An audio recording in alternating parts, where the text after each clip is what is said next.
So what do you guys think? I like it. Yeah, I enjoyed it quite a bit. I did enjoy it. Yeah, I expected, especially for it to be.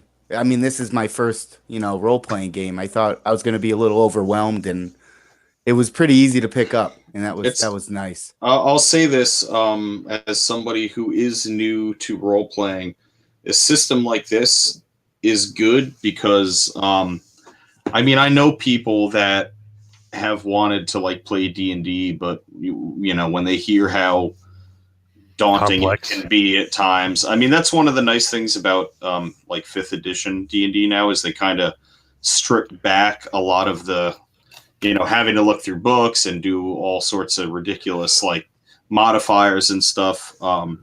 And I think with systems like this that are very simple to pick up, it brings all new people into role playing because it allows them to get that experience, but without having to, take on this giant task of learning a very complex, very burdened role-playing system, Yeah, I mean, I'm not a veteran yet, but having just this system makes me get into the story a little more because I don't have to worry about all the complex rules and the complex, adding all the dice together. It's just a D100 plus your weapon, whatever, and that's it. You could concentrate more on building your story. Yeah, like sliding under a giant and shooting him in the stomach.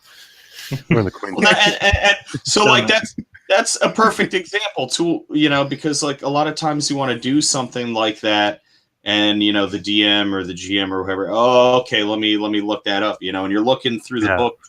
I mean depending on what type of GM when I run I'm very loose with rules and I'm the kind of GM that I'm like, hey, if it sounds good, sure, and you make something up, but not everybody's like that. They'll want to thumb through the book looking for something that they can use to make that happen. And in this case, you're just like, hey, okay, roll a die 100, and I remember it just happens, Like the first time that Rob introduced me to Pathfinder, I think the first night was making our characters and getting set up, and this was.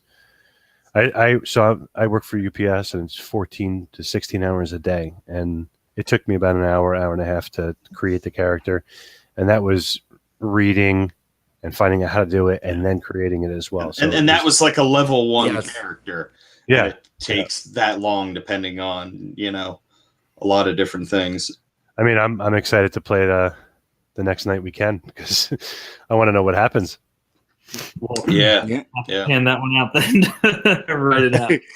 But you're gonna have to write that out because we can't just leave it like this. We're gonna have to finish this story. I'm into it. I wanna see what happens. I mean, this merchant, we saved his life by grabbing him. And it's great. It's a whole new world to explore. Yeah. Mm-hmm. Did you feel like you were you had a good grasp of the world that you were playing in? Yeah, I mean it helped that we got to read some of the lore a little bit before we played. I know I was on the Kickstarter page, reading what I could about it, and with the resources that you sent over, and and even just seeing like the abominations pop up, and that's something I read about, and it's like, oh, okay, there it is, and it's definitely something that in my head I could kind of flesh out and see it happening here. So yeah, it was easy to see him, and I'm that side that says, okay, well, I work a lot and I don't have that much time to actually dig deep, but I was able to dive right into this and and learn the story and get to the lore. So it was good. Cool. I appreciate that. Yeah. What about you, Eddie? Eddie, right? Yep, Eddie. Like I said, this is my first one, and I mean, I had a blast because it was nothing like I love telling stories, and I felt like that's all we were doing is telling one big ridiculous story sometimes. That's the joy. It was a little bit ridiculous, but it was perfect. Great. But yeah, it was pretty easy to pick up and learn. That's and I'll say, like, with most of my groups, I think a lot of people, when they think of role playing, they think it's like very serious, and they're like, oh, I do this thing and blah blah blah. All of the most memorable stuff I have from any session of any role playing game I've ever played was just somebody doing something completely silly and ridiculous, or somebody doing something completely epic. And with a system like this, it makes it very easy for kind of stuff to happen. Mm-hmm. Yeah, I mean, I really enjoyed not sitting here going, oh, okay, I have to add this die, and that die, and I have to add this one and subtract that one. And it was just roll a D100 and add your weapon damage to it, and that's it. It gets you right into the action. It keeps you in that. It keeps you in the world. You know what I mean? It keeps you in that story. It doesn't take you away from actually sitting here and doing math. So, well, I appreciate that. One of the big things that when we were creating a game, we wanted to encapsulate was a rule set that lent itself to storytelling. Because all of us on the team love telling stories. We love being part of games like this where you got to, there's a role to play, which is role playing 101. They've seemingly accomplished that, so I appreciate it. We definitely took a lot of inspiration from, like, if you were going to sit down and play a video game, how would you do that pen and paper? So that was a lot of our heart and soul behind that.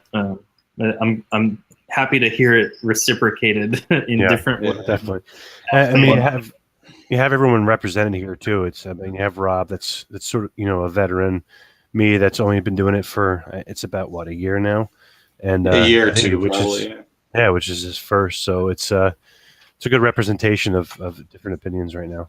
Yeah. Well, I'm sitting here drooling for more. and it's nice too, because it's. I mean, I don't want to classify it necessarily as a lighter RPG because it does have a little more depth to it. But as far as like when I try not to get into, especially running more RPGs now, because I know when I plan sessions of Pathfinder or D&D out, I'm like, I mean, if I'm planning a campaign, I'm really the type of DM who's going to plan a campaign. I write everything out. I make all sorts of like resources and stuff.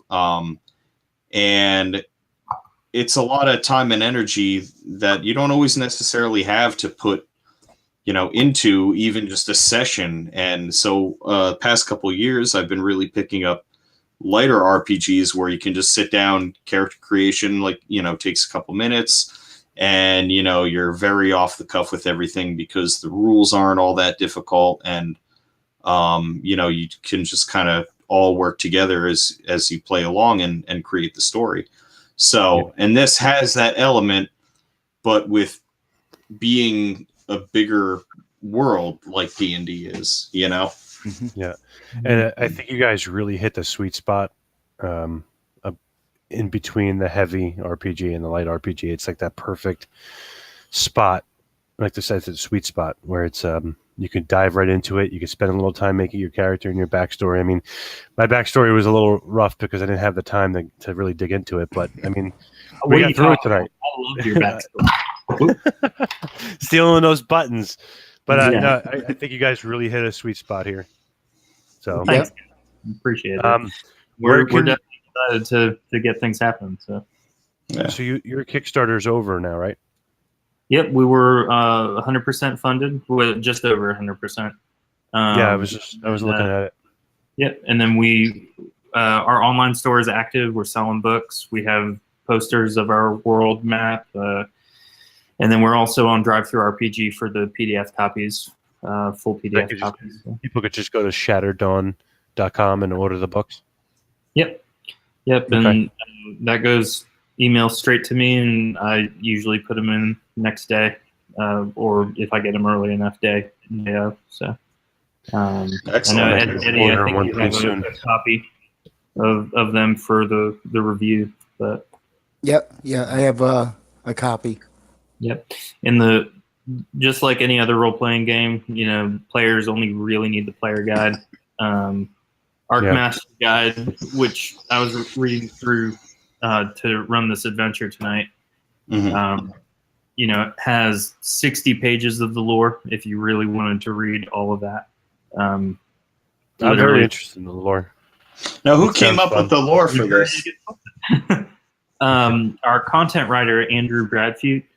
He has a couple of books that he's written on Amazon and Kindle and all that fun stuff, ebooks and all that.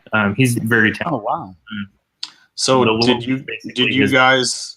Okay, yeah, I was going to ask if you guys just kind of gave him some things to roll with, and then he created a lot of the world, fleshed it out for you guys, and. Yeah, I basically the process was kind of funny. When we started, I had come up with a very base version of this rule set to try and make it simple and fun. And through playtesting, we adjusted things. The whole team got involved. It wasn't just me. And then I remember I was in a hotel room, just kind of like I can't just have a rule set. It needs a world. And so I literally jotted down some races, like some race names, like Ethel was one of the random words I just wrote down. And I gave like literally like a single sentence description of like what the race was or what it could equate to. And then I sent Andrew that, and he came up with an entire world cosmology, the whole thing. Wow. I mean, he's an incredibly talented individual. And awesome. It definitely shines through in a lot of his work here. But yeah, most of the Arc Master Guide is lore. It's NPCs, monsters, it's magic items. It's all the various factions and the landscape and different country descriptions, all that type of stuff. But yeah, if you're interested in a good read for lore, Arc Master Guide's the way to go. And player guide for if you plan on playing. Eddie, you've got the player's guide? I have both. Okay. Yeah, I'd like to try to catch up with you soon and check those out. I want to see how they turned out in person. Yeah. So. I mean, we have I think we have to finish a module for Edge of the Empire and for Pathfinder, and then I actually would like to get this going. This was fun. Definitely, yeah. And we're in the middle. Andrew's cranking out some more arcs, is what we call them, not modules. Yeah. Story arcs is the Arc Master. Just the story arc is what kind of drove that. Yeah. And so we're the 1 through 10 adventure. We're hoping to be out, maybe just after Christmas. And then the goal is to start pumping out a couple of those. But the launch parties we're doing over the next month, our goal is to get people together and basically exchange information and put people in groups to continue playing and to keep the ball rolling. So if it's not necessarily me playing with you every week, of course I would love to. I know there's a number of people that would prefer to play online that I'd love to hook you guys up with and all that. Awesome. Yeah, absolutely. What is the price on those books? Outright, they're $49.99. On Drive-Thru RPG, they're $20 for the PDF. Yeah. Okay.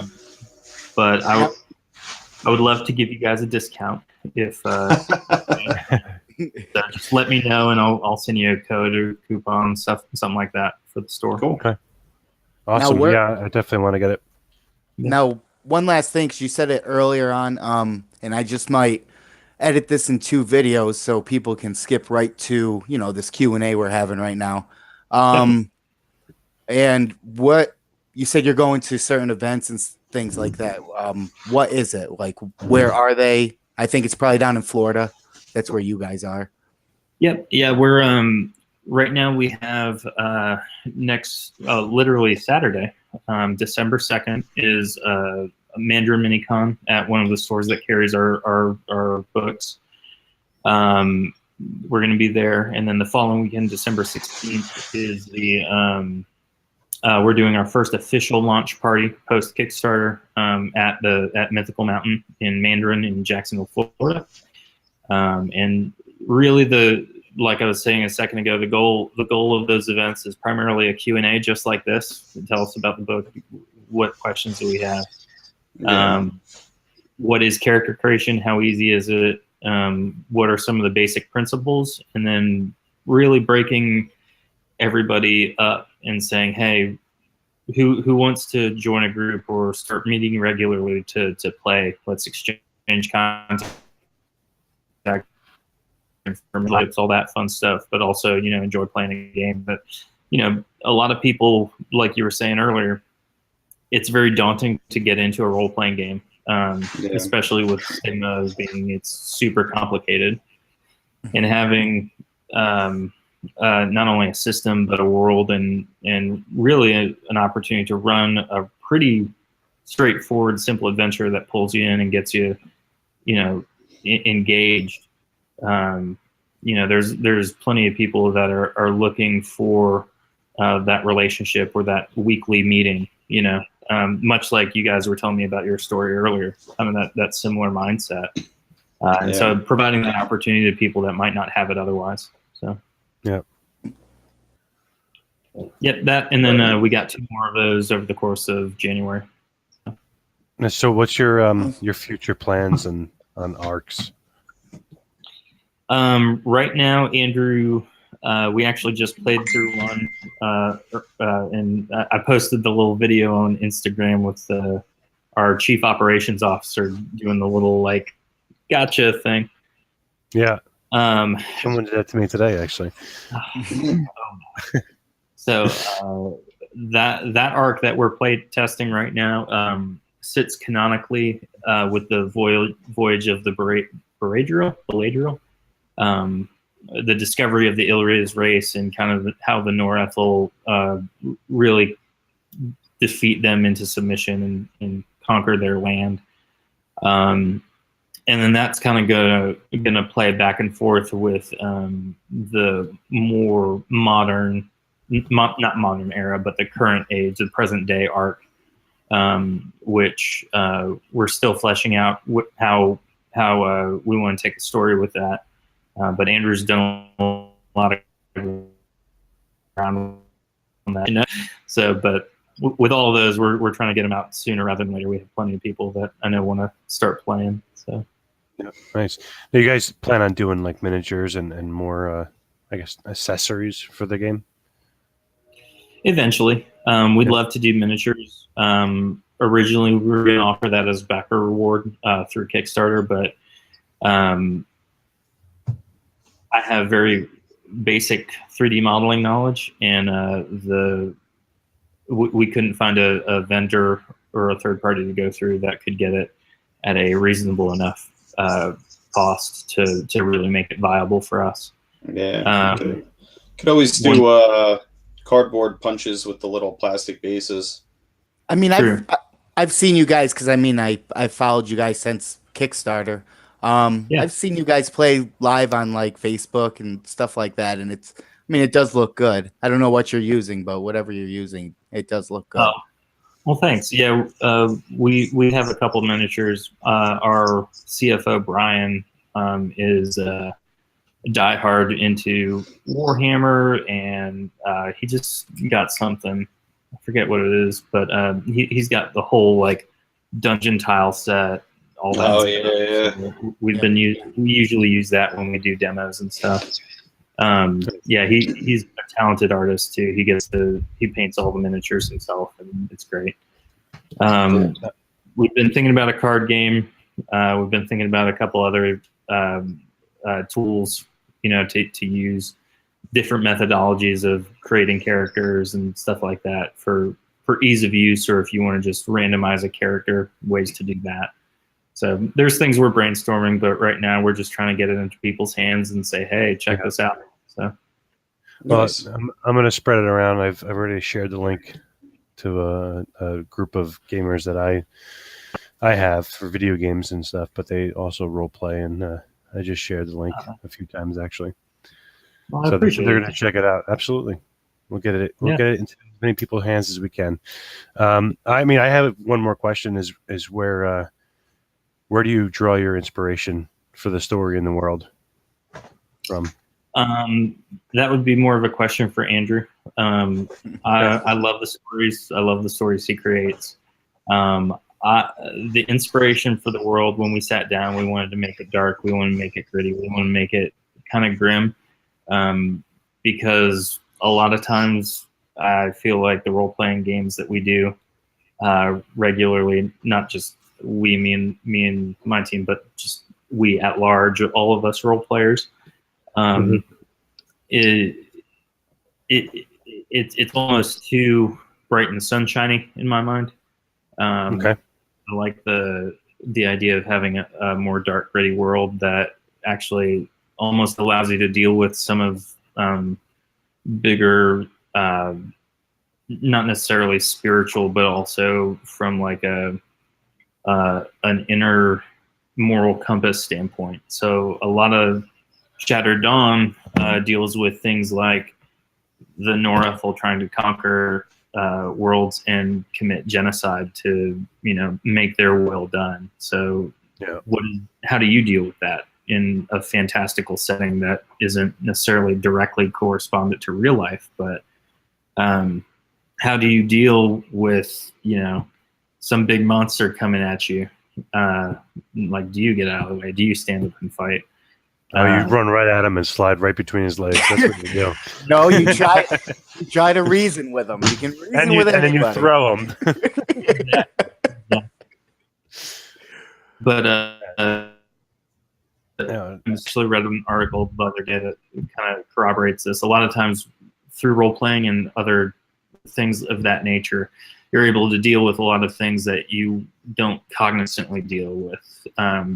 Someone in there's a group that did a study of a group in prison that actually gets together and plays Dungeons and Dragons every week or other week or something like that, and actually has helped to not only rehabilitate them, but also produces this byproduct of compassion and teamwork and team building, because they are all from different gangs, which is crazy to think. You're pulling people from different walks of life, different ideologies, different things, and they're sitting down and engaging with one another. They're building relationships. They're investing in each other's lives. Even if it's just playing a game, you're getting to know somebody. And I know that's changed my life, just having someone want to do that, And I think there's a lot of positive that comes from things like that, and opening up the door to say, hey, you can do this and it's easy. Just, pick this up and get going. I think the world. Growing up, I didn't have access to this, and then I met Rob and now Eddie, and it's changed my life too. I mean, I've got a pretty good hobby going now, and I've made a lot of friends. I get to go to PAX Unplugged, and some of the best memories that I have already have been made in the past, I'd say 3 or 4 years, playing games and playing tabletop. And we made a rule when we had it at my apartment: no phones. You put them away, because people are too into their phones, too into their devices, and they forget about the real world. And it's weird to say, but when you come to the table and you actually play with other people, it brings you back to the real world. It brings you back, and you meet new people, and you meet new personalities, and it's made me realize a lot about that. Yeah, I wrote an article just about that, and it was just about how board gaming and stuff like that in general just brings people together and brings people closer, and I love it. Yep. So I mean, every person I know that board games, role plays, tabletop, all that stuff, it's not just a way to pass the time. It's a way to invest in someone's life. It's a way to continue building deeper and deeper relationships. The people that I play, the team that helped create Shattered Dawn are my best friends. We spend so much time together playing a game, playtesting a game, working on creating rules and arcs and all that stuff. But at the end of the day, this whole game is a byproduct of all of our relationships.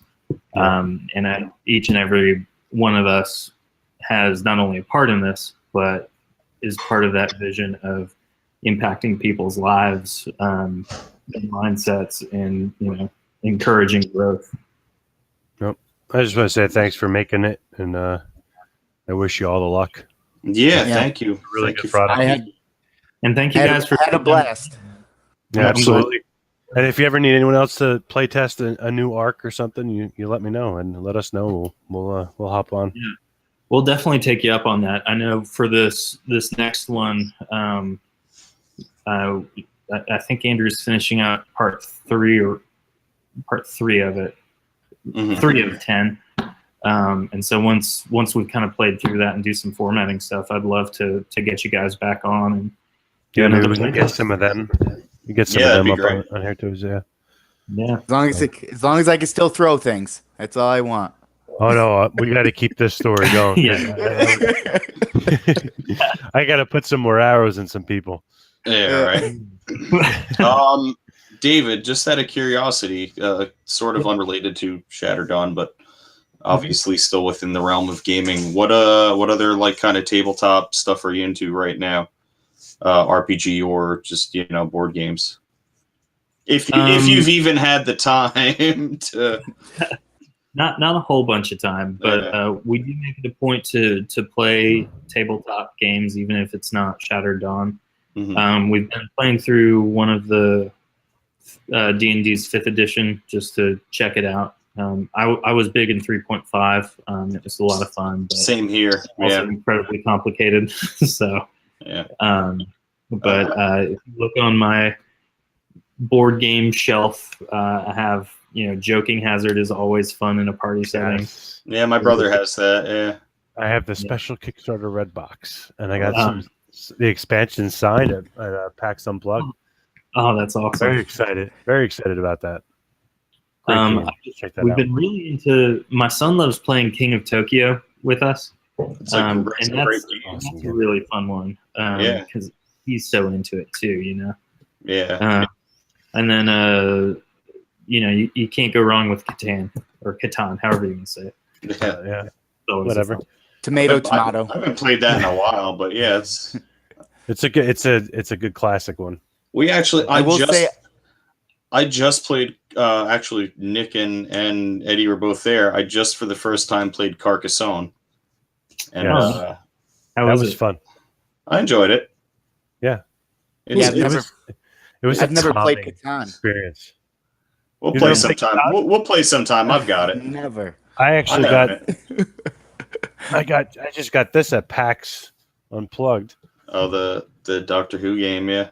Oh no! What about the sweet back in time thing you paid for that you got? What back? Oh, the VHS. Oh, man.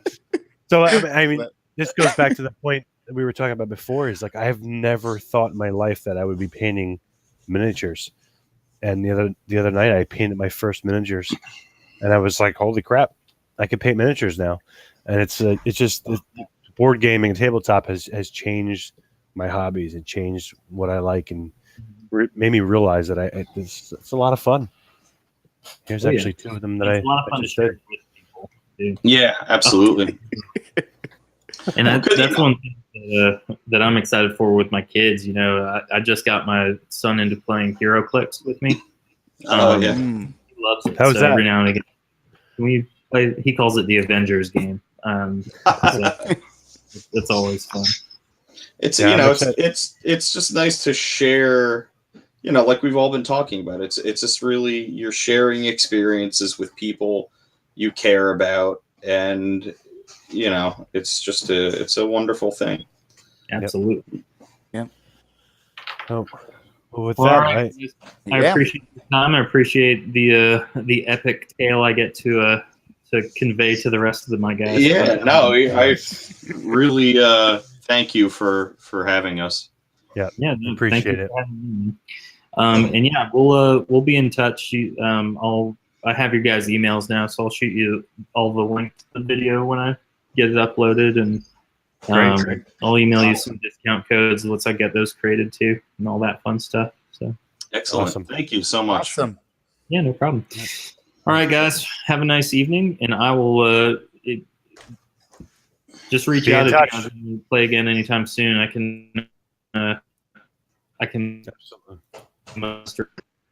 So awesome. All right, you guys have a good night. Awesome. Have a good night. Have a good You one. too. Thank you. Thank you. See ya.